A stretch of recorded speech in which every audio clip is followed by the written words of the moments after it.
Changes will be coming to the way students receive free meals at school. NewsChannel 9's Stephanie Sanastasi joins us now to explain how this affects schools in our area. Stephanie. Kim, Calvin, the Education and Workforce Committee right here in Congress just approved a bill to change the way the National School Lunch Program works. Right now, through a measure called community eligibility, a school's entire student body is eligible for free lunches if at least 40% of students qualified for free or reduced lunch. But that will now change. The inside of the cafeteria at Cleveland Middle School empty now, but normally around breakfast and lunchtime it's full of hungry students.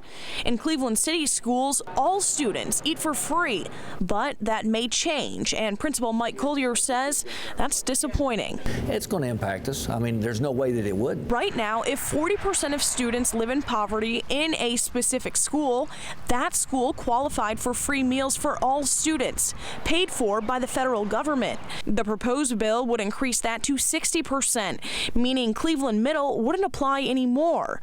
A proposal administrators at Cleveland City schools like Susan Miller say they've known about since January. You cannot teach a hungry child. And so that's what we're here for, is to make sure that every child has an opportunity to be prepared to learn every day. The Center on Budget and Policy Priorities, a D.C. think tank, says millions of children across the U.S. and here in our area are at risk of losing meal access. The measure could potentially put students in some of the country's poorest communities at risk for missing meals. But Principal Collier says the school system will do what they can to prevent this from happening. Kids are our #1 priority, and one way or another, we're going to make sure they have the opportunity to eat breakfast, and we're going to make sure they have the opportunity to eat lunch, regardless of who they are and what the circumstances are.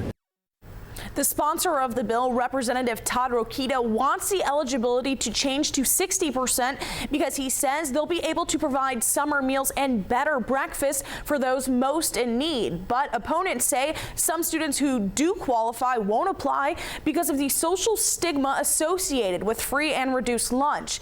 Administrators say now that the rules have changed, they will try to find local dollars to keep the program going. Calvin. Thanks, Stephanie. Again, just in, the committee approves the bill to change child nutrition assistance across the country.